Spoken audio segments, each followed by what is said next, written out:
All right, what is going on, everyone? At the time of this recording, it is February, Yes, it is. and it is, what is the temperature outside? It is Cold. Yeah, the phone just says cold. 3 degrees. Low today is negative 13, and it feels like Minus 15. minus something. Disgusting. Y'all, it is so cold right now, and I'm just so ready for the spring. I don't know about you. I don't mind the cold. I like the snow. I'm excited for the snow. So Scott actually mentioned the other day multiple times, and I'm quoting you, quote, "I think I was built to live in Iowa." Can you please explain that? I think I was just built for it. It's funny that I look back now and I'm like, man, I really did not like the snow. And now that I have a garage where I can park my car, Garage I is have a nice. big backyard that I can play in the snow with my kids, I'm like, I love the snow. You know, if you're in the Midwest where it snows, you know having a garage is a huge blessing. I was telling Scott, too, that when Tori and I, the first place we lived was an apartment, and that was a long time ago, and I do not miss having to scrape the ice and the snow off. Now we have a garage, thank the Lord, so, you know, our cars warm up quicker and all that fun stuff. And I'm so thankful I have a snowblower. That came in handy twice this week already. The best part about what I've learned being in cold weather is once you experience what negative 15 feels like, negative 30 with the wind chill, I understand why people in Iowa walk around in shorts and a sweatshirt when it's 30 degrees outside. Oh yeah, that's a heat warm wave. front. Yeah, heat wave. So I love wearing hoodies all day, and so this is like the weather. Even if it's 5 degrees outside, I can still just wear a hoodie and go to work. Here's how I knew it was cold the other day. My dog refused to poop outside. Yeah, That's how you know. But anyway, today's guests were 3 of our Sioux City AG pastors. Yep.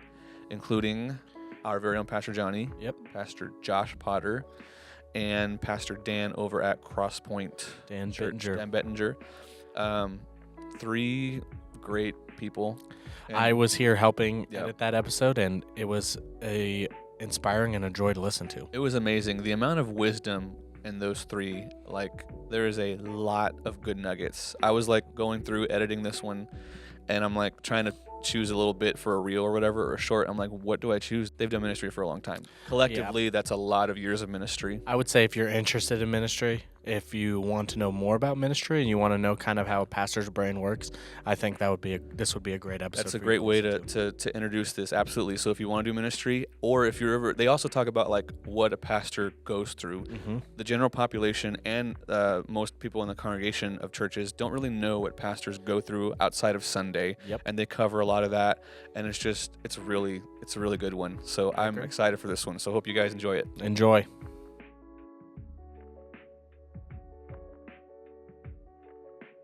So here we are today doing a pastor's podcast. Pastors only, I guess you'd say. Not that only pastors can listen to it, but we're all pastors around the table here.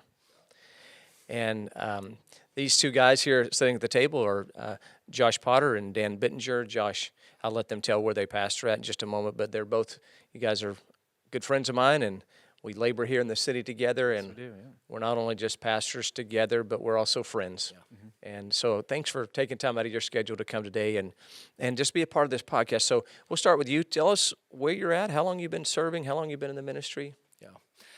I'm at Sioux City First Church. My 10-year anniversary is actually this Sunday. Oh, congratulations. So we're doing a party on the 2nd. So I've been there actually since June of 2012, but in the lead role since 15.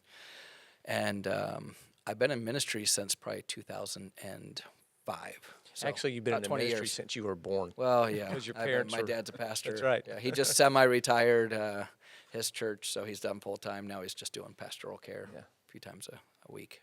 But, yeah. But active in the ministry 20-plus years? Yes. Yeah. Youth, young adults, lead pastor. Yeah. And sometimes both at the same time. That's what I was going to say. And other things that it's not on the ministry description. Janitor, everything. Yeah. Everything, yep.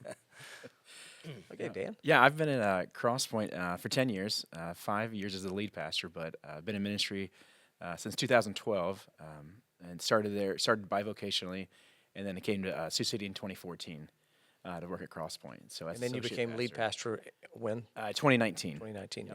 And you also have another unique role in our community. Share just a little bit about sure. that. Yeah, I'm also, 2 years ago, got elected to be on our board of county supervisors, so ran for office, and that's my other part-time but full-time job.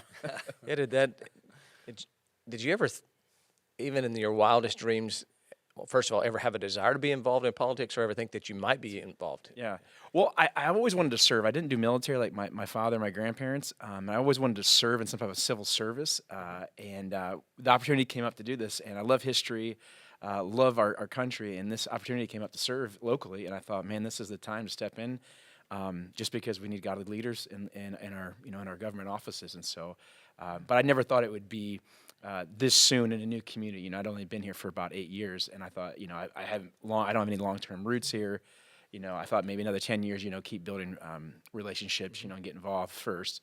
But the opportunity arose, and God placed me where I needed to be. So I'm very thankful. But it's a very humbling experience to be in that type of leadership over the county. Yeah. Well, I think that there's some that have a real aversion to Christians being involved in politics or preachers being involved in politics. I don't think our pulpits are the places that we're to interject ourselves in politics, but I do believe that Christians should be involved in politics and having an influence. We talk about, the system's corrupt. Well, then we need to have godly people in there to help correct the system. Right. And be a light in darkness and, lead righteously and honorably and with integrity. Not saying that people that aren't Christians that don't do that. I'm just saying I believe that Christians should influence their communities through politics and their state and the nation. Right. Scripture calls the government workers shepherds of God. They're shepherding a different role.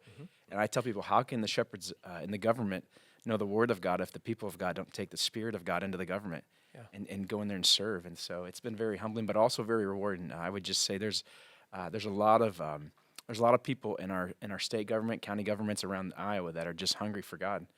And need that saving influence and need that redemption, and they're hungry. If the church will step into that, I think we can see a wave of renewal and revival through Iowa and coming through a lot of our county governments. And so, and Josh, you serve outside the walls. I mean, you're involved in the community. Yeah.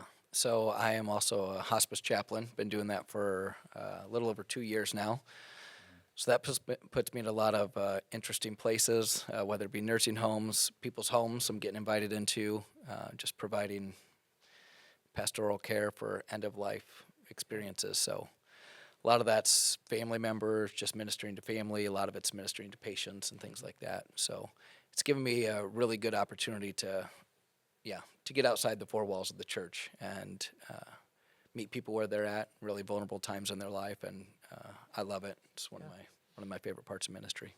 And be a person that can bring some comfort, some reassurance. I'm pretty sure in being a hospice chaplain that you had some opportunities to pray with people, to lead them to Christ, to make sure that their eternal, where they're going to spend eternity has been secured, And so you're for many a lifeline. Yeah, it's really been it's been a great experience getting those. I have gotten some of those opportunities, which you just leave those places just knowing you're doing meaningful work, and then but there's family members who now people in our church now who are coming based off of my interactions at hospice, just because you were there at a crucial time and made an impact on their life, and so it's been a really great experience. I've enjoyed it. So, I'm glad that both of you, we're all three involved in our community in different aspects and things that we do, and we see the value and the importance of that. So our topic today is talking about challenges that we as ministers face in leading congregations. And, as I said, as we were talking before we started this, that this is not a podcast where we get to air our grievances, where we talk about a problem that we deal with, and we've got somebody in mind, and we hope that they're listening to this podcast. We're not doing that. I felt like that when we, in doing this podcast, that it would be an opportunity just to maybe give someone that watches this that's not a minister insight into a minister's life and the challenges that we face, because we don't have it all together. We struggle. We have our moments of highs and victories, and we certainly have a lot of our moments of lows and challenges. I shared with my church Sunday, I said, there are some Sunday mornings that I get up and I said, I'm just being vulnerable. I just say, I don't want to go do this because I've had a week that's worn me out, Right. Yep. and I feel like I don't have anything to give.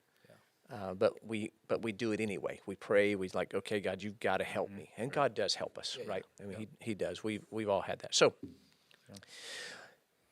So opening up the floor here on what is some challenges. So who wants to step up to the plate and go first? Anybody? I can. If Go ahead. Dan. So I would say one of the recent challenges that I've had go on kind of relates to hospice. So much of hospice and ministry is you're giving yourself to other people. You're kind of pouring yourself out. It's incredibly emotional. And so there's been times where, I mean, there was one day a couple weeks ago where there were 3 deaths that we had just one day. Well, that just takes so there's nurses and aides and everything. They're doing a lot of the work. But even for me, being there, being called to a room before or right after death, it just takes an emotional toll. Then you got to get up on Sunday and preach and have a message and try to be impactful and all those things. And so I would say for me, one of the things recently has just been just the emotional toll of the hospice work that I do. And even pastoring, you know how it is. Sometimes it's, there is an emotional toll of, whether it's, people leaving your church, things like that. You put so much into it and, put so much into relationships and, we've all experienced that at times. But there really is an emotional aspect, not even counting marriage and kids and all those sorts of things. So that's definitely been one of the challenges that I've been working through is the whole emotional impact of hospice, not carrying that into what I'm doing at work or not doing at the church, So that's been one thing for me lately that I've been working through. Yeah, and sometimes it's hard. We have to compartmentalize. Yeah. But it's hard. Or let me say maybe another is disengage. But it's hard to do that because we're ministers. We care about people. We're shepherds. So a shepherd cares about people and what they're going through. But if we don't disengage, then man, those things can begin to pile up. Right. And then before we realize it, we've got a huge weight on our shoulders, and we're really burdened down. Emotionally. And even physically from carrying. Yeah. You were going to look like you were going to say something, Dan. Oh no, I just agree with that. Right, there has to be some type of separation, and I think Scripture calls it sober-mindedness. Modern terminology might call it self-differentiation, but sober-mindedness helps us keep a steady and stable soul, and a balance between that, right, and being able to kind of separate to make sure we can have a clearness to minister to people. For me, tying on with Josh is just that overload. I would say mission overload has been something for this year, past couple months, I've been really just struggling with, where you have so many good things as a pastor, right? People see the church, a lot of people still see the church as an agency to come to for help. Or, hey, the pastors will be there to help encourage you, to equip you for the ministry. And that's one of our main callings. But adding on so many things. We can do this program. We're going to help this person. We're going to help this person in the community with, with their rent, or just so many things. You start taking on more things on, and you realize it's just mission overload. And I've just found myself, just from a physical weary standpoint, it's just running 3 or 4 days in a row with meetings, hospital visits, going into the county, physically helping somebody maybe move their house. Like I remember last week, I helped someone in our church. They moving into an apartment, needing new furniture, and then after a long day, you do that. And then I went to go coach my daughter's basketball team. All good things. So just to add up all the things that you were that day. You were a mover. Yeah. You were a coach. You were a father. Yeah. What else? Budget planner. Budget planner, yeah. Yeah. Janitorial services. We had something at the church that needed to be fixed, and so I had to get that done in the morning. And so it's just mission overload, And I think sometimes the conception is, well, we just pray and worship all day, right? We're just in our offices, or we have staff to handle everything, And I know coming from a smaller church paradigm for myself, there's a lot of hats I have to wear just because moms and dads are working. They're trying to provide for their family. So just that mission overload for me has been a very real thing that I've had to pray to, like, all right, Lord, what do I need to give up? And what are things I just cannot take on because it's not for me? What do they say that there's the urgent and then there's the important? Yes. Yeah. And you have to figure out which is which. Right, yeah. You and I graduated from the same school. Yep. And where did you graduate from? Did you go to Brownsville School of Ministry. Brownsville, that's right. So we all three went to school in the ministry. Right. All the things that you said that you did in one day, our schools did not prepare us to do any of that. No. None whatsoever. No, it was very much focused on the biblical and the theological. Yeah. And that's important. It's important, but I think that practical ministry, I think that's one of my concerns in some of our higher education models is that is somewhat being fade away into the background. Fading away into the background. And I think that's a very important thing, that there's a ministry of presence that we every day we're with people, we're doing hospice, we're things that are very biblical and holy and sacred. But things have to get done. It's just not, you don't pray for 20 hours a day as a pastor. You pray as you go, you pray as you walk, you pray as you talk on the phone, as you counsel, like you said, Johnny, with that, that family crisis, that comes to your office. And so I think that's something we have to be aware of, that there's a practical things we have to do, but we have to make sure we don't get overloaded to where we're not practically useful, where we're just burned out. So, Yeah.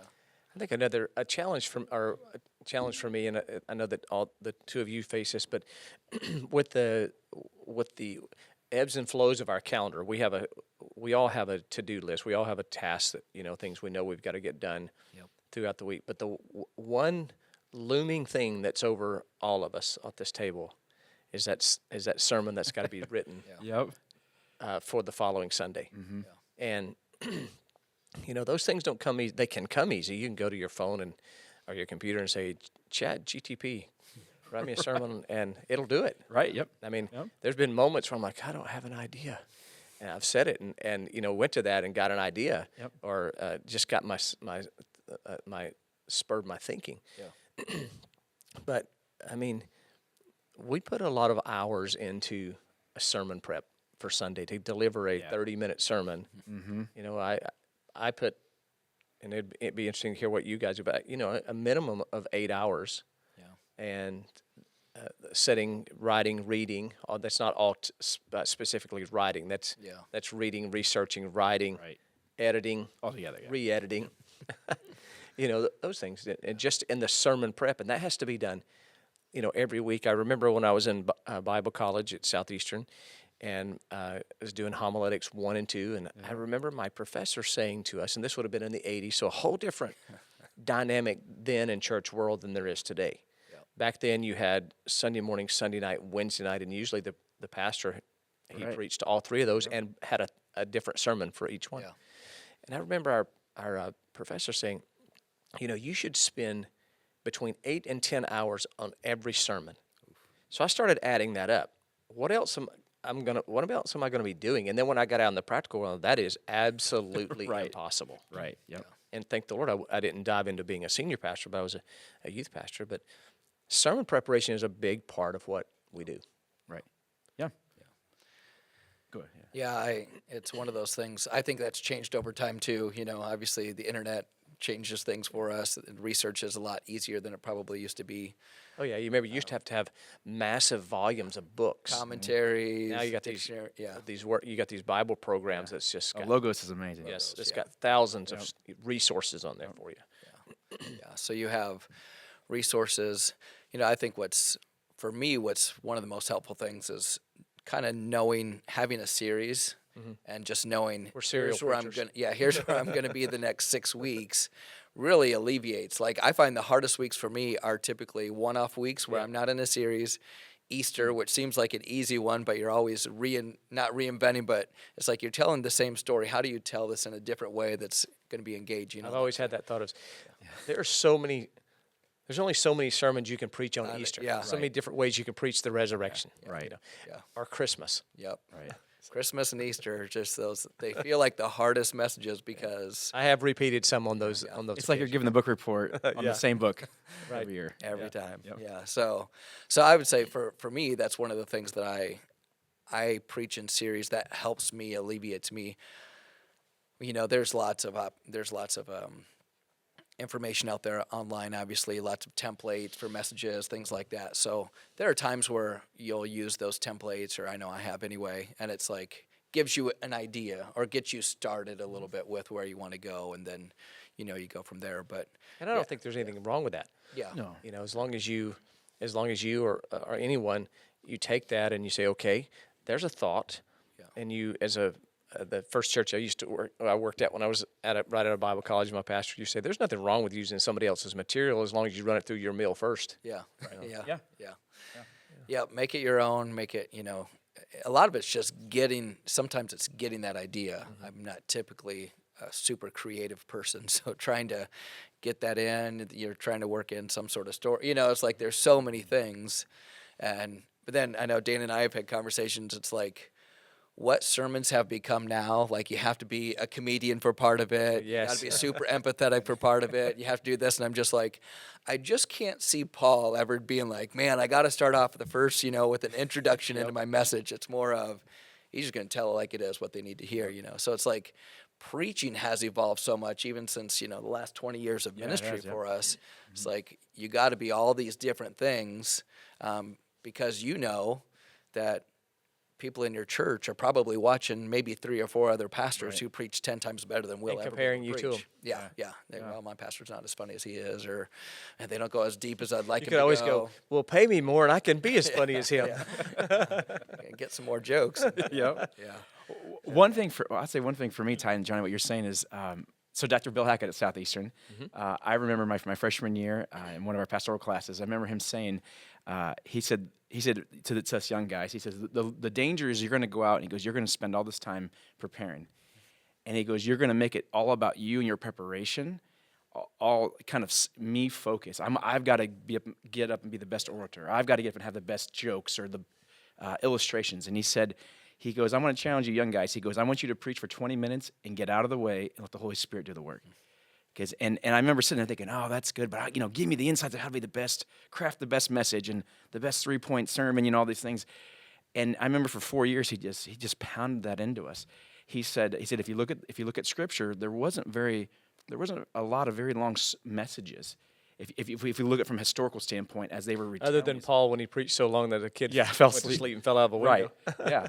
And he had to go down and pray him back to life. Right. But it's funny because he brought up that point too. But I remember his point was that you study to be approved, right? So show yourself. But he goes, remember, it's the Spirit that does the work. And he says, if you try to make this about like a good speech, he goes, man, you're gonna quench the Spirit. It's gonna become me, me centered or our church centered. And he goes, you just preach the word and get out of the way. And then a few years ago, I remember Craig Rochelle at the summit meeting. He said that he was asked about how long does he spend on his messages. You're thinking world-class communicator, Life Church. He goes 8 hours or less. Yeah. And he said he encouraged everyone there to do the whole get move, principle. If you heard this, good enough to move on. And I remember years ago, that was probably about 4 or 5 years ago, I heard that, and it has been very freeing to the sense of, Lord, I'm gonna spend time with you. I'm gonna read, do my due diligence to study, prepare a hot, fresh, nutrient-rich message for the people here. But then again, Lord, if you don't move, if you don't convict hearts, if you don't, if you don't move, but what's my hour-long sermon, 2-hour-long sermon is not going to... Then it's just noise. It's just noise, right. Yeah. And my prayer has just been more in sermon preparation, because you're right, with all these other hats we're wearing, I can't spend 2 days preparing, but I can say, Lord, help me to create a fresh, hot meal. And that's been my take now. Help me to create that, and then help me to know when it's time to move on. And to go out and walk with those that are walking through, life. Or, Josh and I have this conversation, sometimes people need you to walk with them, and you preach your message actually during the week multiple times. Yeah. At night, in the morning, when you're praying with people, you text someone, a word from the Spirit, and you're preaching actually all week long. And so it's good for us not to categorize just Sunday as the main place to preach, but should be preaching all week long. But we do feel that pressure, though, of, because we know that there are going to be people that walk into our church on Sunday, and, at least I feel that pressure that there are going to be people walking into my church Sunday that they need a word. They need a word of encouragement. They need a word of instruction. Yes. So I feel under that pressure that I have. Right. I'll just use the second that I have to deliver. Right. That I have to deliver the best I can, and not just deliver a sermon that I wrote at 11 o'clock on Saturday night. I think that's. Yeah, I think that's preachers should never do that unless God just woke you up in the middle of the night and said, Here, gave you a fresh word, and you're supposed to. I've had that to happen before, but those are rare occasions. Yeah. Do you ever run through? Do you ever go in the auditorium and preach through your messages before Sundays? No, because there's never anybody that's not in there. Oh, there's always somebody in there doing something. But I'll do it at home sometimes. Okay. I do that. Yeah, I run through it. Yeah, and I'm certainly. Going over it in my head and trying to, have my at least my main points in my head that I could recite them without looking at my notes. Yeah. My children have heard multiple messages during the week. Yeah. Yeah, I usually do. So Thursday, like I have take Fridays off. So Thursday, when I walk out of the church, almost every Thursday, 98% of the time, 100% done with my message. Yeah, same here. And Yeah. Thursday afternoon, I've gone through it at least once. Yeah. Like I'll go, smaller staff. So I just go in the sanctuary, preach through it, and then every Sunday morning, I get to church really early and I run through it one more time. So I run through it twice usually, make any changes that I want to make. But that's been helpful. But for me, there was a time where I was trying to go through it 3 or 4 times. And then I felt like I was too programmed when I was preaching. And so I've kind of stepped back from that and really just tried You felt like probably like when you said that, it made me think of when I was in Bible college and we had to first semester you write your sermon, second semester you preach it. You had to preach it in front of your classmates, and you're like just going over and over and over again, and you become like this machine that's just reciting what you memorized. Yeah. And so like while I think it's good that we all want to be good communicators, obviously, but for me, I kind of just stepped back and I said, I feel like I'm getting myself too programmed and not leaving room for the Spirit enough to, in the middle of a message, for God to prompt me or to just, not be so getting through your points or whatever. So that's been something I feel like in the last year I've really tried to grow in because, you do care about how you come across. Now we're on video most of the time when we're preaching, and so it's like you want to put your best foot forward. Yeah. And, So moving on from the sermon prep, here's one that is, I think, is talked about among pastors, but never vocalized from the pulpit or to your people because you don't want to come across as you are targeting someone or that you're crying, but it's a real thing. Church is a living, changing organism all the time. Yeah. It really is. And we just, this is the world that we live in, and it's the world that we work in. Yeah. But it's it's the subject is, or the topic is, when people leave your church. Yeah. And people leave churches all the time. Yeah. Right. They do. It's just what it is, the way it is. Thank the Lord for those people that come and stay, and that they become your pillars. They become the people who get involved in ministry. They're your people who are consistent with you all the time. Yep. Thank the Lord for those people. Those are the ones that make the church strong. Yeah. Yeah. But when you have people in church that attend your church and you invest in them, you walk with them through death, you walk with them through family crises or celebratory things, you dedicate their babies, you marry their children, you're there with them, and then they leave and never give you an explanation as to why they left, and the term now, and it may be an old term now, but they ghost you. Yeah. As a pastor, that's painful. Yeah. And we've all had it, and we're not the only ones that have ever had it. If we were to invite every pastor in this community to come for this, they would all say, been there. Right. Yeah. I'm there now, some of them might say. Yeah. And some of them would probably say, that person from your church came to my church, and my church went to your church, and it's like, it's kind of a... And I don't think any of us I know you too well enough, that you don't want to build your church on the growth of somebody else's loss. Right. Correct. We want to build our churches on people getting saved and life transformation. Yes. That's what we want to build our churches on. Yeah. Right. Yeah, I was actually just talking with our youth pastor earlier, is there is that investment into people's lives. You're marrying kids, you're dedicating babies, grandbabies, you're loving them through some of the most difficult moments that they're going through in life. And then 6 weeks later, you're like, hey, did you forget about us? Or, did you forget about us? Did you forget about our friendship? Because you don't just they're not just people in our churches. Sometimes they become our friends. Some people become our friends. So those are the harder ones, when you build those relationships over years, and then next thing you know, they just leave without any explanation. It's probably one of the most painful parts of ministry. That we And for experience. ministers, it's really hard for us. It's a challenge for us to keep our spirit from getting jaded. Yeah. Oh, correct. Yeah. Yeah. Or building a wall and saying, look, I'm not going to let people into my world because I'm afraid I'll be betrayed or this, and so to keep our spirit right, I want to be able to go to the grocery store, and if I see somebody that left my church that didn't even tell me why they left the church, I still want to be able to walk down the aisle and say hi to them and not have to duck behind the cornflakes, until they get by. Yeah. Yeah, and that's one thing I know, just conversations over time and just getting to know you more and stuff too. That's one thing I know I've even mentioned is I've appreciated in you, obviously, whenever people leave our churches, when you live in Sioux City, which isn't a metropolis, it's a big city, but we still see each other quite often.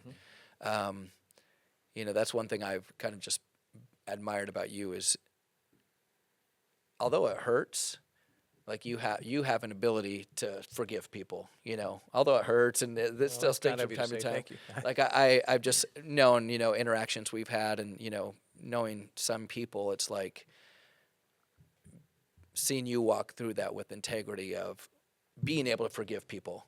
Because it's extremely hard to do. It is. Because you invest and you love and you pour yourself out emotionally and in friendship and that. And that's why I know, like my dad, he's from a different generation of ministers where you couldn't be friends with people in your church because Of that they'll leave. yeah. Yeah, and they'll leave, and you can't get too close to people because if you do, they'll leave. Well, then I'm too relational of a person to ever do that. Like Same here. I just want, and I think we're all that way. It's like you just have to develop relationships with people, and unfortunately, there's a cost to that sometimes. But God does send new people, and He sends good relationships in, and He gives us people in our lives, and even like ministers as friends. This is one of the best parts of ministry is having friends in ministry that you can lean on, pray with, and be encouraged by. So, My first church I worked in, that pastor was a wonderful guy, learned a lot. It was like when I took the job there at that church, man, it was full on. It wasn't, I hired you to be the youth pastor, but man, there was a lot of things in that contract that was written in pencil that I didn't see that got added from the time I said yes to take the job till I got there. But I remember that he kind of had that attitude of, hey, don't let them get too close to you. Right. You love people, you pastor them, but you got to keep that wall because you don't get too close to them because they're gonna, they may hurt you or something like that. And I thought, and I had the same feeling that you had. It's like I can't do that. How do I be relational? How do I pastor people if I don't get next to them and and cry when they cry, laugh when they laugh, and not let them into my life. And when we make ourselves vulnerable, we set ourselves up for hurt. yeah. Right. But we have to stay vulnerable. I don't want to be jaded and what's another word I'm looking for? Jaded and crass and cold and Cynical. cynical. That's the word I was looking for. Yeah, I don't want to be like that. No. Yeah. Yeah, I think with that, I think one thing that's helped me over the years, especially since COVID for our church, we lost a lot of people due to COVID, and a lot of it was I think people just use that as an excuse just to the proverbial peace out on Jesus, on relationships, on everything, and for me, what helped insulate me from a cynical heart was I talked to the people that left. I said, hey, you're not leaving me, you're not leaving this church, you're leaving Jesus, and I said, just make sure, when the day comes, Judgment Day, you can't say, oh, I left because of Dan or because of Crosspoint, because of First or Restoration. It's you left the Son, you walked away from the vine. Yeah, you made that choice. Yeah. Yeah, and I think for me, it's what's helped me is I've made people when people have left either because they're mad or we didn't have this or that or this program or we're not the best preacher. I said, hey, that's okay if you want something different, but remember, what is your motives? Is this what really is Jesus calling you to, or is it just more, superficial? And I think that's helped guard me because they're not, as Jesus said, they're not rejecting me, they're rejecting Him, or rejecting fellowship with the body. We've had some that walked away completely from the faith during COVID. Yeah. Pray with them, pray with their families, giving them money. We help support. Kind of like all those things. And you're like, why would you walk away from the body of Christ? And that initially was hard. But when I remember Jesus' word that, man, they're not rejecting you, they're rejecting me, I think that takes that pressure and that I'm just a steward. I'm here to deliver the word, pray, walk alongside people. And end of the day, it still can be hard, but they're really rejecting the Son. And I think if we get that perspective, I think it can help us. It doesn't necessarily make it easier. It just keeps our eyes oriented in the right direction. Let's go back to that COVID thing for a moment. Yeah, speaking of which, sorry to interrupt, but we actually put out on a couple of our media pages that we're doing a podcast with pastors and said, if you have a question, ask one. And someone asked the question to you guys, want to hear your answers. Do you feel the church has changed since COVID? If so, how? That's the question. Well, timely question. But let's talk about the COVID thing for just a moment. You know, man, when I look back on that, sometimes I'm like, what were we thinking? Yeah. Right. I mean, what was going on? But I don't think that there was, maybe I'm wrong, but I don't think there was any pastor in America during COVID that really knew what he was doing or she was doing. It was like we were making changes on the fly every day and trying to figure this thing out. I mean, for me, I thought I was going to have a nervous breakdown in the whole thing. Yeah. It's like, you know, you got people that were scared to death. Yeah. You got other people that were, and I'm not saying it wasn't the attack of the devil. You know, we just pressed for. And I remember sitting in a board meeting one time, and we were in a room, and we're all spread out because, you know, if you get too close, you catch COVID, and we got to make 6-foot distance between us, and, you know, walk through the machine to get all the germs off of you before you came in the room. And, you know, I'm being a little facetious there, but you get the point. Yeah. And my board, we were like, they were back and forth, and you know, it was kind of a divided room, and we should do this, we shouldn't do that. And I remember looking and going, guys, I'm doing my best. I don't know how to do this. Nobody's wrote the book on COVID. Yeah. I mean, there's some guys that did write a book during COVID. But I'm like, you don't write a book how to go through COVID until after you've gone through COVID. Then you write the book. But at least that's my perspective. Yeah. But man, I mean, I had people said, you make us wear a mask, I'm not coming to church. Right. You don't make us wear a mask, I'm not coming to church. You don't put us on every other row, I'm not coming to church. If you do that, I'm not coming to church. I'm like, it was like, you remember that toy that we had, Stretch Armstrong? Oh, yeah. That's what I felt like. Yeah. Yeah. I mean, what about you guys? Yeah, you have. There are people, I mean, it's 2025. We're almost 5 years removed from it. And that don't have compromised systems that have not come back to church. Right. Yep.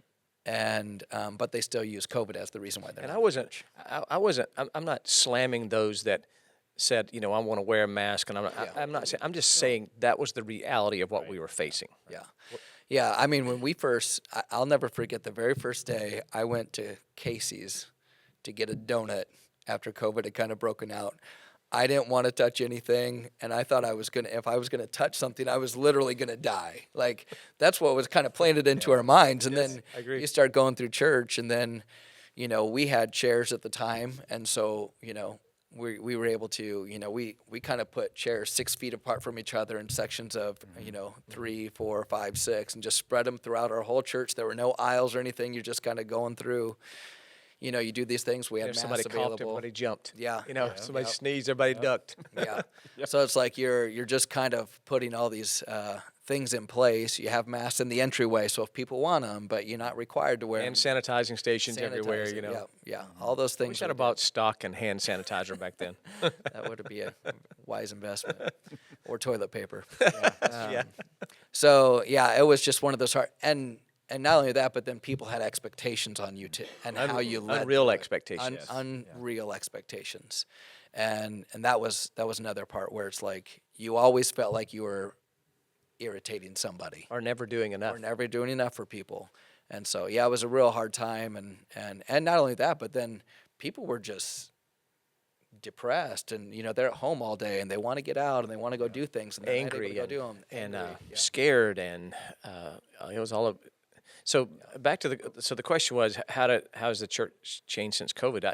One, you meant there's people that have not come back. Yeah. Right. You said that a moment ago. Then you said there are people that, or first of all, people have walked away from that, just walked away from church, kind of like, peace, I'm out. There's others that use the excuse, you know, still afraid of COVID, but they don't have the compromised immune system, so I'll watch online. Yeah. So you keep this is like meant to be. Sorry, but the next question that someone asked was, do you think watching online is just as effective as being in the room? Ooh, I'll speak to that. Asking pastors about that. Yeah, go ahead. Here's the thing. So my undergrad was in biblical studies and video broadcasts. I got a dual major in that. So, media is not bad. I would say, it's a blessing to have all this. What we're doing today here, man. Praise God for all this stuff, for the media. However, I remember years ago, Dr. Mike Rakes, president of Evangel, one of my mentors. I worked for him at Southeastern and did my internship at his church down in Florida. I remember him saying, the spirit is 3D, not 2D. Yeah. All digital media is 2D. It's not three-dimensional. It can't comprise and hold the spirit. It can be used by God. Yeah. But from that, he always said, he encouraged us, we're together. The spirit is alive and breathing in us in these vessels of clay. And so I would say it's a good supplement, but just like all supplements, you take supplements, you're truly not getting the right nutrients you need and the right health you need. They can help to a degree, but it's no substitute for real food, real meals. Yeah. And I think too many churches, from COVID have relied on this. And I'm speaking I'm a small church. We don't have live streaming. We do post our messages and online the next day, the audio with the sermon notes downloadable. And this is not a knock on some of the churches, but what I constantly hear from me just surveying the land, I keep hearing pastors say, well, I've got more people online, and people are just watching online, and some people are getting saved and getting restored, and finding Christ. But I keep hearing, they won't get plugged in, or they just keep watching online, and they might give, but they're not serving locally. They're not getting connected to the local body. And I think it can be a crutch. I think it can be a severe crutch, and I have concerns long term for the church post COVID. Have we pivoted too far in some ways where will hurt us, and we're not valuing the gathering of believers, the 3D living gathering of believers? Not to be legalistic, I just wonder, of all the things we can give people, do people need another video? Yeah. That's Marshall McLuhan, the Canadian media theorist, said that the medium is the message. TV's message is to sit and watch. Radio is to sit and listen. What is the church? It's to come and participate and live and thrive and give. That's good. And so that's my concerns, I think, with media long term in the church. But what about you, Josh? Yeah, I would say I've been to live games before. I've been to concerts before. That's good. And during COVID, you could watch concerts on TV. Taylor Swift, she did her Eras thing, and they did on. If you were to go to her concert in person or suppose, and you're not endorsing Taylor Swift. Different. No. I'm not endorsing Taylor Swift. Good. I'm sorry. I just was bringing her up because it's an example. If I was to go to a game versus watching the game, it is a completely different experience. And that's the same, I believe, at church. Can people get saved online? Yes. Oh, yeah. Can people be ministered to online? 100%. Praise God for it's possible for that happen, yes. But there's nothing, it's the same with, us as ministers and stuff. We need to be hearing from the Lord to be able to speak to our people. We can't just follow templates to do ministry. We have got to be hearing from the Lord. I do believe there's something about the tangible presence of God in a room. And I feel like, unfortunately, too many people are missing out on that when we just rely on it. Yeah. But it went so far that people were, hey, you can live in Tanzania and be a member of our church because you watch us online all the time. Yeah, there's some mega churches that they count that as their membership. But back to the whole question of, I think it's a means. Okay, it's what it is. Exactly. It was never meant to be the way. Yeah. And we had live stream going before COVID ever happened. Right. But we did it as a way to reach an audience. When we started, our mindset was for our shut-ins and for those when they're traveling that they can't be in church. So I think that's a great media for that, or medium for that. But it should never, ever replace the gathering together. In fact, we'll just go biblical here. Forsake not the assembling of yourselves together. Right. So the body should gather together. Yeah. If live stream is a great form, if you're traveling and you want to tune into your church. Yeah. Hey, for me as pastor, when I'm gone on vacation, I tune in to see what my staff's doing. Right. I tell the church when I get back, I'm like, hey, I checked on you. I had them to pan the audience to see, but I didn't do that. I was just being facetious with them. Or for our shut-ins that can't get to church. Correct. Yeah. But if you can, we're gonna meddle. Yeah. If you get up, go to the mall. If you can go to take your kids to basketball and football. You can go to a football game. You can go to a baseball. You can go buy groceries. Right. You can come to church. Yeah. You can go to work. You won't miss work because you're not going to miss that paycheck. Right. All those things. You can come to church. and I know some folks that might listen to this might think we're being legalistic. No, it's for your spiritual health. Right. Right. Right. And that ties in with I think I'll tie in another thing I wrote on here. Just social media and digital presence and graphic artwork, all that.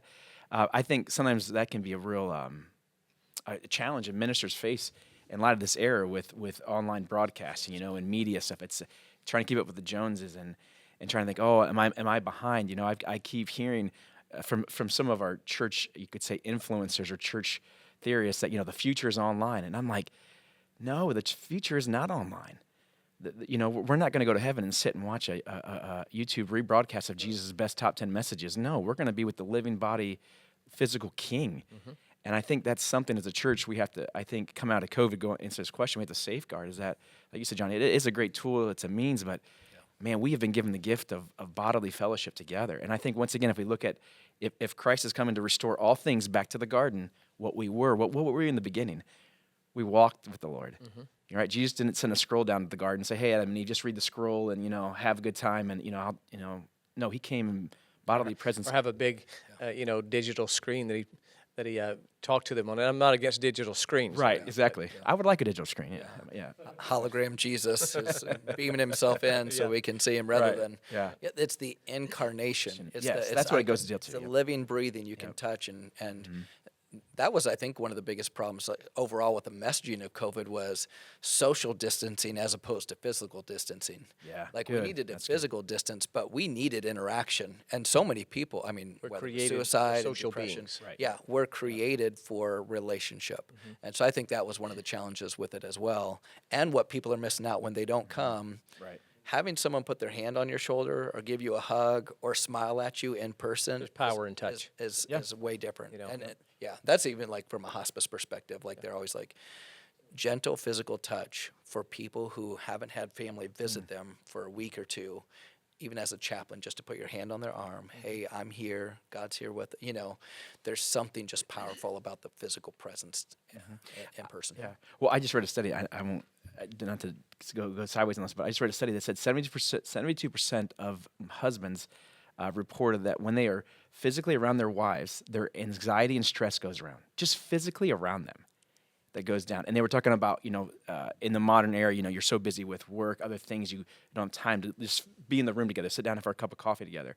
I just thought, it just hit me. I thought that was so amazing. Even just being around your spouse can reduce that. So how much more when we gather as the body of Christ can anxiety, depression, those things maybe be suppressed because the power of the Spirit's there. You have encouragement. You have someone on your team. You have there to pray with you, to give you a hug, to say, hey, man, I've missed you this week. And so, do you guys are, I'm older, I'm the oldest of the three here, but y'all aren't far behind me. No. But do you remember, I remember the day, maybe you will remember also, that when it came to church, and I've said this to my congregation before, when I was growing up and I was in church and I was the only one in my family going to church, but I looked for every excuse to go to church. Yeah. Right. I mean, back in those days, it was Sunday morning, Sunday night, and I think about my home church. We didn't start Sunday night service; it started at 7:30. Oh wow! Whoa! And we usually went till 10 o'clock. Oh my goodness! And then Wednesday nights, and then if there were revivals, they wouldn't just be, a Sunday through Wednesday. They were a Sunday through Sunday. Or maybe you took Saturday night off, but they were, long revivals, and you went every night. Let's just be honest. People today, and even church people that call themselves regular churchgoers, it seems like that people can look for every excuse not to go to church. Yeah. There's the convenience factor of church nowadays that I think is kind of hurting the church. I think back of Brownsville, and every week my school was from 12 to 4:30.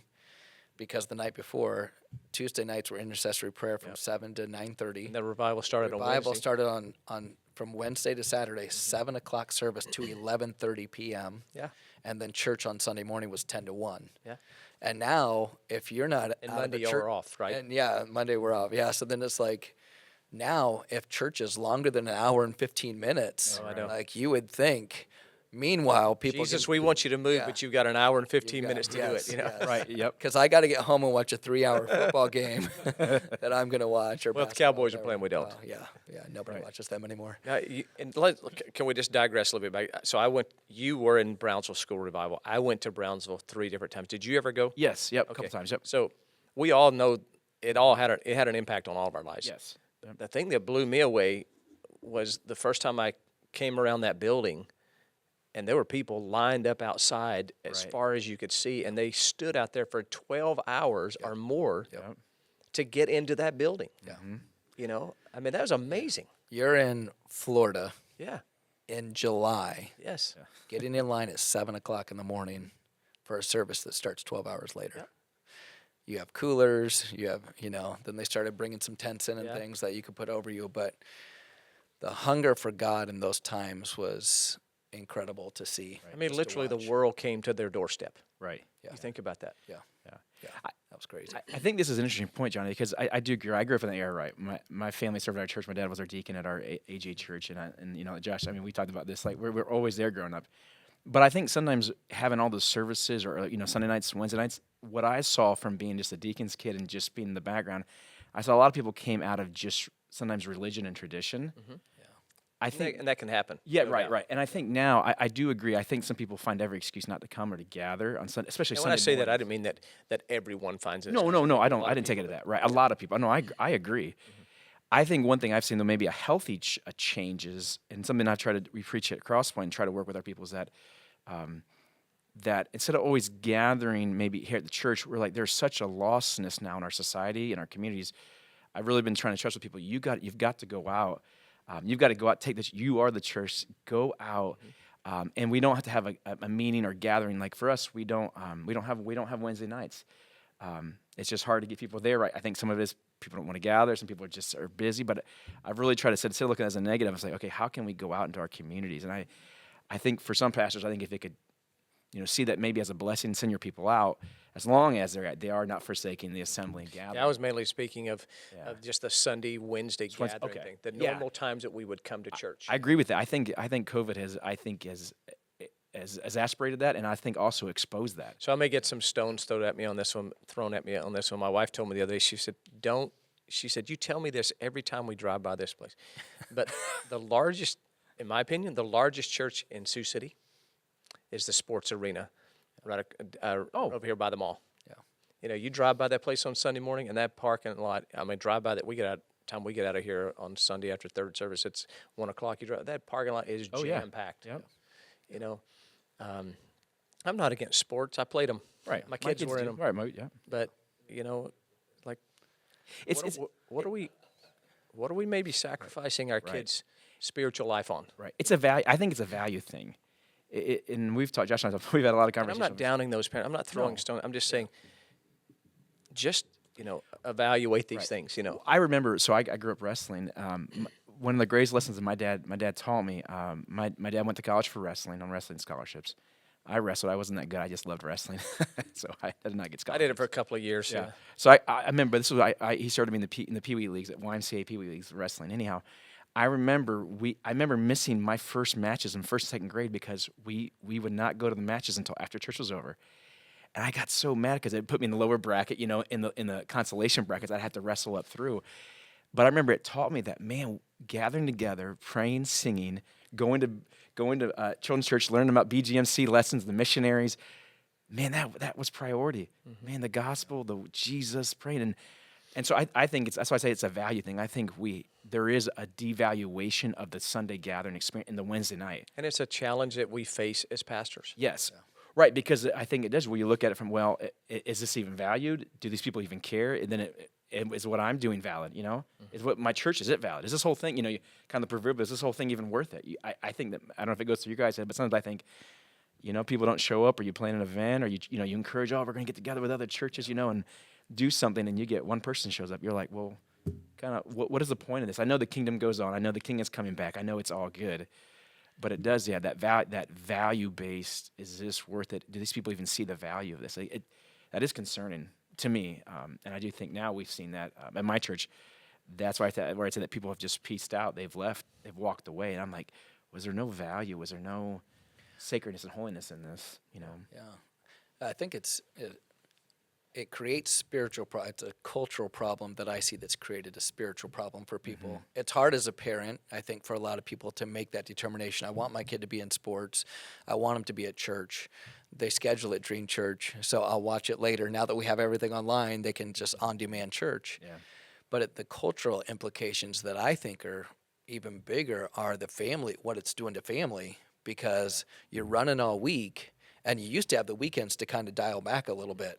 And now you don't have that because you got a Friday night game. Sundays used to be pretty sacred. There was no Yeah. sports activities, anything like that. But now, Right. they start on Sunday mornings at 8 o'clock. Yeah. Same with Wednesday. Wednesdays used to be. I grew up in small communities in Iowa, and they didn't have anything on Wednesdays because it was church night. Right. That's long gone. Sundays now, there's no sacredness there, and I think it's causing challenges to families because they're not connecting as much because mom might be taking one kid here, dad's taking another kid here, and so it just creates so many things within even the family unit where we're not able to. There's no Sabbath, there's no worship experience, and it's affecting our. It's affecting our communities. It's affecting our society. It's affecting the church in many ways. Yeah. And attendance, people involved in ministry. Yeah. It does have a ripple effect. And Any other questions that come in? Yes, one y'all kind of started with, it was, what is the most difficult part of pastoring? But y'all kind of opened with that. Another one was, let me find it here. What is one thing that has changed over the years of ministry that you wish did not change? What is one thing that has changed over the years of ministry that you wish did not change? That's a good one. That's a hard one because there's so many things that have changed, What about, I would say one of the biggest challenges in ministry for some people would be not having relationships with other ministers. Yeah.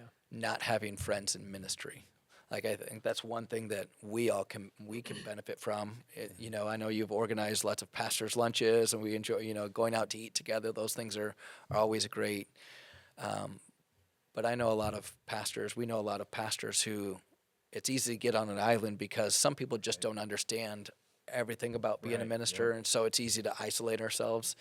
Especially if you live in a rural community, it can be more difficult to have ministers if there's no ministerial alliance or something like that. But that's one thing that I think has brought some of the most value to me is just the friendship in ministry and networking with other pastors, having ministers to talk to. I would say for some ministers, that's one of the hardest things. It's just the isolation. Feeling on an island in ministry is challenging for some. Yeah. I'll speak to this question. I think one thing I've seen is just the Sunday morning. I think, John, you kind of alluded to it. Maybe Josh, just about, you got an hour and 15 minutes to do everything, or the Spirit to move, cram it in, versus seeing it as when we gather, it's like a family time. It's gathering as family. And I remember my church. One thing I'm so thankful for, the Lord did in my church growing up. It was very much a family time. Sometimes I was, as a kid, I'm like, oh, can church just get over? I want to get home and watch something or go outside and play. But what I look back now is there was not a rush presence. Yeah. It was, we're here to gather, we're here to worship, and I think there's some of that over to some degree. There, you got a plan, you have an order of service. I agree with that. I do that.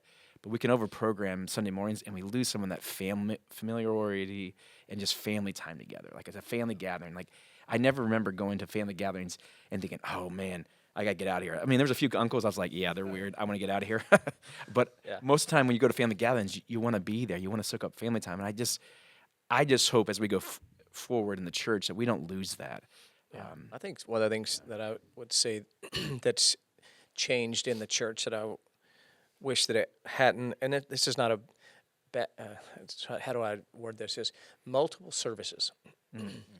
Yeah. We don't do multiple services here because we just want to have multiple services. Yeah. Right. Because by the end of the third one, man, I am like, I've heard myself preach 3 times. I'm tired of hearing myself preach 3 times. But I'm tired. I've given out. And so one of the, and there are challenges with that. I have to remember that when I get to third service, that this is third service, this is their first service. Mm-hmm. So I have to give third service just as much energy as I gave first service. Yeah. and so that's why I usually have an energy drink in there between to give it a little more energy. But multiple services. So we have them because of space limitations. Yeah. But inevitably, you have 3 distinct congregations. Yeah. You know, and there are people that go to my church or any church that has multiple services that they don't know. You know, like we did a church cruise last year, and we have people on the cruise and they go, "Oh, well, I never met you. What's your name?" And so we had like 60-something people go on the cruise and like, well, I've never seen each other. Well, I go to first service. Oh, I go to second. Yeah. You know, and they had to go on a cruise. They had to spend X thousand dollars to go meet one another to go on a cruise. Yeah. Yeah. I'm thankful for the cruise they met each other, but you're getting my point. Right. Yeah. So, you know, I wish we all had enough money just to build a big enough building that we could all have one service and not have to have multiple. But that's not reality. Yeah. But that is a challenge that we face as in the church, and that's one of the things that it's a blessing, but it's also can be a negative too. Yeah. Yeah, even in a church of between 100 and 200, you have people who sit in the same side every single they Sunday. never cross the aisle. They never cross the aisle. They certainly never get over to the other side of church or the other side of the room. And it's like, you know, you'll be in discussion with them and you'll be like, oh yeah, you know, John or whoever. No, I don't know. Yeah, And he they're sits like, right over there. Right. Yeah, but he sits. You don't know him. You haven't met him. He's like he's been going here for 8 months, and you've never met him. And every single Sunday we shake hands, we go around and greet. I'm like, you need to get out of your seat a little bit more. But that is a challenge, as people can get so attached to their little groupings on Sunday morning that they forget that there's people walking through the door who just need a friendly handshake and a smile. And You know, I think about how we're creatures of habit. Yeah. We all are. Yeah.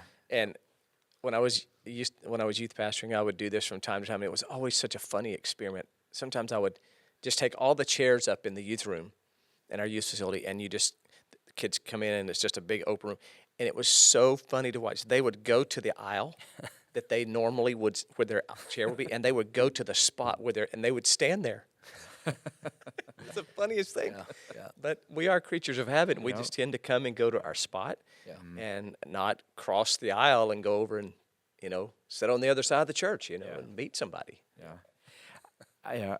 So can I bring up a challenge? yeah. Another challenge? Yeah. Absolutely. So one of the challenges I wrote down was missional workers, so AKA our volunteers. I call them missional workers, not just volunteers, because we're more than a nonprofit. We're the Church of the King. And I just wrote down, inspiring believers to use their spiritual and natural gifts within and outside the four walls of the church. To me, that's always a challenge we face, because we see the needs, right, in the communities. We see, people are lost. We see the darkness, but we also see the light and the victories. And you see, I don't know about you guys, but when I look at my people, I'm like, I call things out. I see that gift. I see where the Spirit has blessed you with this, where God's giving you these natural abilities. Like, don't sit on that stuff, Like, use it. Like, the God is waiting for you to just ask Him for that wisdom, how to activate those gifts and use them, and trying to inspire. And I say inspire versus manipulate or to control, because I think that's a real danger in pastoral realms, to control and manipulate versus inspiring and letting them know, like, you're accountable to the Lord in that. That's always a challenge that I face. I don't know about you guys, but you see things and you're like, there's certain ministries I want to do, or certain things we could do at our church. I can't do it all, I don't have those gifts or those callings, and it's okay. But man, this person doesn't. I'm like, just would you please do it? Use that gift, man. What could God do through that, through city, in through Sioux City, and so. Well, I think the church will never have enough ministries. Right. Yeah. You won't. But I always say to people, if you don't see something that you want, then be willing to start it and lead it. But then also look in the community.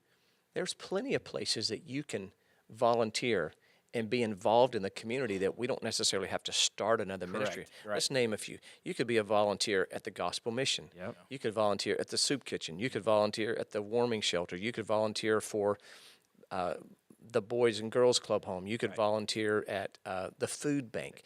Yep. Get out and be salt and light in those places. We don't have to start those ministries. Those are organizations already in your community. Doesn't mean that you go join their church. You go serve there. Right. Be the hands and feet of Jesus extended. Yep. And then certainly in your church, if you don't see something that you'd like to see, then be willing to step up and say, hey, I don't know that I know how to lead it, but I have a heart to do it, and I will. Right.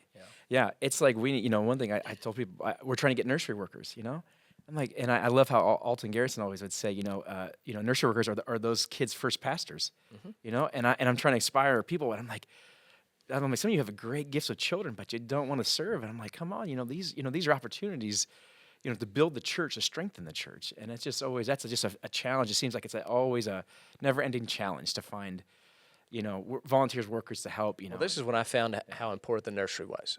When I had my first child. Well, I didn't have it. My wife did. When we had our first child.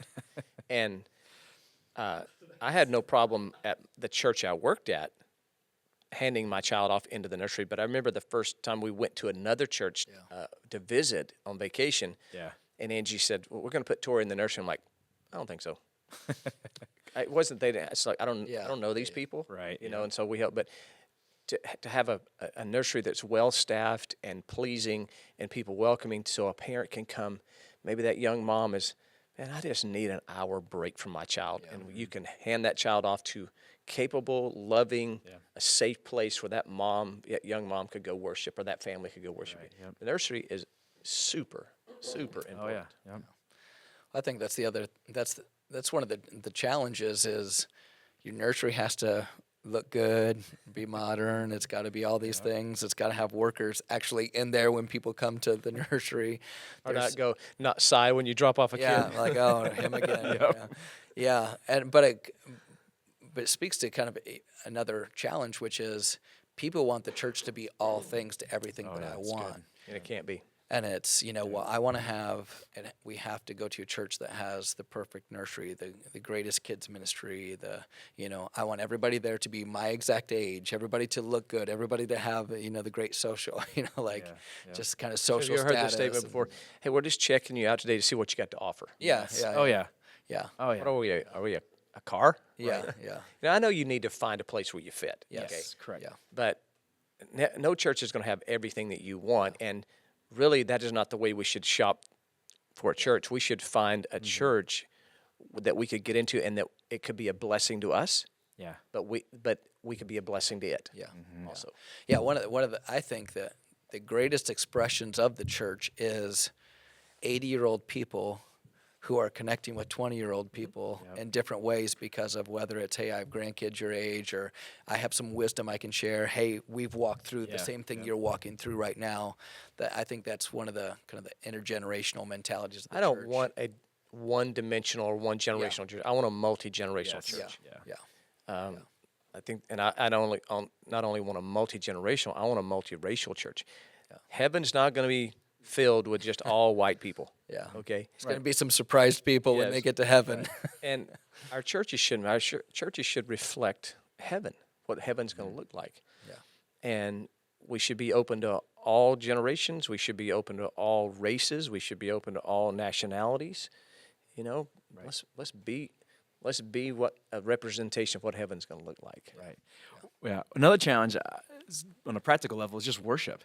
I remember one time I heard someone said, I just really didn't get into worship today at that church. I didn't really feel that worship. I remember someone saying, oh, was it about you or is it about worshiping Jesus? And that stuck with me years ago hearing that. I'm like, that's a good point. But I think that's always, in light of today, modern bands, worship teams, worship albums, everything's on YouTube. You see these awesome bands and great musicians, and when your church doesn't have that, or when you have a mission, or when you're watching a service and they've got the digital screens, they've got all the lighting, they got the haze in there, and man, the best musicians, and you go, I got to go to church today. Right. I got, it's an unfair comparison. Yes, and I was gonna say that's gonna leave you in like comparison. Yeah.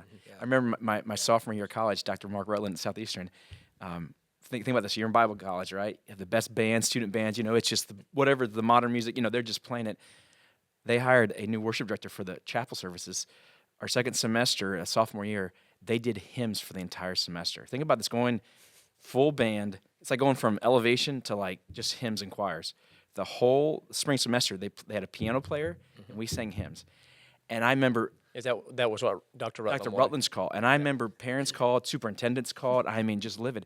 And I remember Dr. Rutland. This is what talking about worship, and this is what I've kind of stressed in my church about comparison and having the kind of just what you said. You got to have everything. I got to have the best of everything. I remember Dr. Rutland challenge. He said, "I want the minister students to stand up." We stood up, everyone in the chapel, and he goes, "If you can't worship right now with this hymn," he goes, "Go change your major right now. The registrar's office will be open. Go change your major." Because he goes, you're not in it for Jesus. You're in it for you. You're in it for style. You're in it for, man, what sounds good and, clickbait worship and just get people. He goes, no, you worship the King of Kings every day, whether it's the highs or lows. And I remember sitting there weeping thinking, oh, Lord, forgive my heart. Because I was mad. I was like, I want the band back. I want the guitars and the drums. I'm a drummer. I'm like, this is whack, I grew up, I had enough hymns growing up. I'm like, I want some. Yeah. But I remember that standing out, and even going to ministry now, I think it's a great thing to help our people is that, it's hard when people leave or they compare, well, Crosspoint, you're not like First, or you're not like Restoration, you're not like First. I'm like, why do we keep comparing? Like, these are unique expressions of God, and yeah, I may not have the worship band, but boy, we can still worship, and the Spirit can move, and we can lay hands and pray and have gifts of the Spirit. Like, I just think that comparison and that kind of that Walmart shopping model is really hurting us now. It's deadly. Yeah, it's deadly to spiritually deadly. We shouldn't do it, and that is something that. Well, I can't speak for y'all. I speak for myself. That if I'm not careful, I can do that. Yeah. Oh yeah. With other pastors, other churches. Yep. You go home on Sunday afternoon. You just had church. You're like, man, I didn't preach a good message. Then you see churches posting on their socials everything they did, and 25 people saved, 13 baptized in water, record attendance today, and you're going, wow, man, well, let's click off that there before I go down the doldrums of depression. I'm about to go play at Geico. Just change positions. Well, worship, too. The other quick thing, and I know probably wrapping up, but what's so weird is you can have two people come into your church, and one person's like, I didn't feel that worship service. I wasn't another person they had a major breakthrough in their life. And so it's like understanding that's really hard. It's like all you can do is put your best foot forward on a Sunday morning. There's going to be people who come in, they're ready to worship, they've prayed, they may be on the way over. And then there will be other people who they're just clicking, it's that clicking the time card, getting into church and, got my hour and 15. Check it off the box. Check off the box. But it's like, it's so hard because some people, God's just working on their heart so much, and other people, it's like they're just maybe kind of, they're there, but they're not there. So, there's so many dynamics to every single Sunday that we have. Can I mention? Live production, man, that's what it is every week. Every week, yep. Another challenge I think we face, I don't want to, take all the time, but is seeing people choose destructive habits over life-giving habits of the Spirit. Sure. That's a challenge. You see where people just, man, you present freedom in the Word and Jesus, and they choose otherwise. And I don't know about you guys, but that's a hard challenge to face every week in and out, and during the week when you see people just self-destructiveness, and you're like, you're right on the edge of freedom, man. It's right there. Like, choose life, as Jesus said. Like, choose the bread of life, and they don't. And you're like, I don't know. You can't force them. You can't make them. That's got to be their choice. But that's just a hard thing I've recently faced over this last year, just seeing those choices in people. And and people in my role as a supervisor I'm meeting a lot more people in the community and just our wonderful citizens. And you're hearing some of these stories, and you're like, man, there's hope in Jesus right there. But and some people have had the opportunity to present Jesus and talk about him, and they've rejected it. And you're just like, oh, man, don't reject life. And so that's one of the things I think as a minister, in our job, it's not like we're just selling a product or just selling a gadget or gizmo, but we're selling eternal life. I hate to say sell, sorry. We are presenting. I told our church one day, I said, and I've said this often, we're hope dealers. And I said, remember, there's a big difference in the first letter. Right. Hope dealers. Yes, yeah. Not dope dealers. We're dealing, we give out hope. But as we wrap up this morning, I want whoever's watching this podcast to understand sitting up here, we're not complaining. We love what we do. That's right. Yep. We're called to do this. If you're not called, you won't stay in it. If you're called, you can't run from it. We love our congregations. We love them dearly. Yep. We love you. We love you. We at this table, we are friends. Right. Yep. We pray for each other. We encourage each other. We are friends outside the pulpit. We work together in the community. When we prepare sermons on Sunday, and this is a challenge I think we all face, and I've had people to say this to me before. When I write a sermon on Sunday, I'm not writing that sermon with somebody in mind. Right. Yeah. I'm not. That's good, Johnny. Yeah. And and one of the challenges that we face is because we deal with people and we do know some of their problems. Mm-hmm. Yeah. But I don't write a sermon because of some conversation I had with somebody this week about an issue in their life. Right. I write a sermon that God gave me, and I'm confident that you guys do the same thing. But it is a challenge that we face, that thought of, oh, he wrote that sermon because he knows what's going on in my life. Exactly. No, maybe that's the Holy Spirit Yeah. gave me the sermon to speak to your heart. I don't know, but I don't write them with people in mind. No. No. But with that, I've had multiple people come up and say that, did you write that because of me? Yeah, I've had that too. Yeah, and I was like, no, and they're like, but people, multiple people have said, thank you for being that direct. Yeah. Thank you for that spirit led. I've had that too. Yeah. But I've also had people think that, oh, you wrote that sermon, just it was directed at me Yeah. personally. I'm like, no. No. Sometimes we should just say yes. That's exactly why I wrote it. You need to get your life And together. thank you for coming today too. Right. Oh boy. Well, as we wrap this up, any closing thoughts? Yeah, as you asked about this, there was one thought that came to my mind, and I'll just keep it brief, was when I think of pastoral challenges, when I think of it, some advice that I was given was never give toxic people too much influence in your life. Yeah. And sometimes we're our own worst enemy. But I would say in ministry, that's one thing that's really, because we have people who, it's the other challenge in ministry. People have expectations on you. They get mad at you. They want you to be a certain person or a certain way, and they're constantly letting you know how you are letting them down. Mm-hmm. And so that's just one thing I've learned over time is I will not give someone who is just toxic all the time, negative attitude. I will not give you any influence in my life. I just can't. As a leader, I just can't do it. I'll become cynical. I'll become angry and mad. So when you brought this up, that was like one thing that I've always just remembered about life and leadership is just never give those people too much influence in your life. Yeah. What about you, Dan? I would say two quick things. First is just to tell the ministers listening, or just preach the word. Be faithful to preach the word. I think as ministers, and Josh has encouraged me as a good friend, be faithful to just preach the word of God. I mean, we just don't shy back from that. No matter the topic, or when you don't feel like it on Saturday nights, just get up and be like, man, I get to preach the word. Smile, encourage yourself on the Lord. I get to deliver hope. And I just want to encourage our ministers in time of our nation and country, when we need hope and we need the truth of God, like, man, preach that word strong. Like go up strong for that, that rebound, that layup. Go up strong with that word on Sunday morning. Walk on that pulpit and preach it. And then secondly, there was an old song, Christian song that said, I think it was by Jeff Moore in the Distance, but I know we're going to go back old school. But there was a song that said, he saw the beauty in the call. He saw the wonder of it all. He did the job only a fool would do. And I would encourage our ministers, see the beauty in the call. Mm-hmm. See the wonder of it all, like what we get to do. Don't lose that calling and that joyfulness. There's some long days that happen, but just don't lose that beauty. Yeah. And some people think we're foolish for what we do, and I mean, rightfully so. Paul wrote about that. But what we do is not foolishness. It's life saving. And so I would just encourage any ministers or any believers out there to think, man, this is. Is it worth it? It's there's a beauty in the call we've each received. So that's it. No doubt. Yeah. Some of the best advice I was given, I remember talking to a guy before I left Dallas to come here. This is the only church I've ever lead pastored. And he was a guy that had pastored a very large, successful church in the Dallas-Fort Worth area, a very, very wealthy Methodist church. And I called him by name, and we happened to have a few minutes together. And I said, so I'm getting ready to go be my first lead pastor. I said, and he'd been a pastor at that church for like 30-something years. And I said, what would be some advice that you would give me as a first? I've been in the ministry 21 years, but I'm sitting behind the desk now, the guy making the decision. Oh, boy. And he didn't miss a beat. He looked at me, he said, preach the word, love the people, and don't do anything stupid.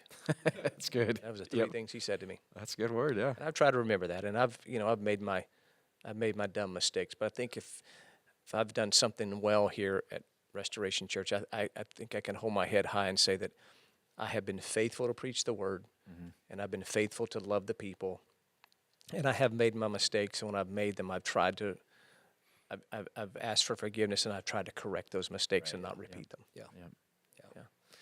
The ministry is challenging, but I've been in it for over 30-something years, 35, 36 years now, and then, that's what I'm called to do, and that's what you're called to do, and that's why we keep doing it. Right. You can't run from the call. Nope. Yep.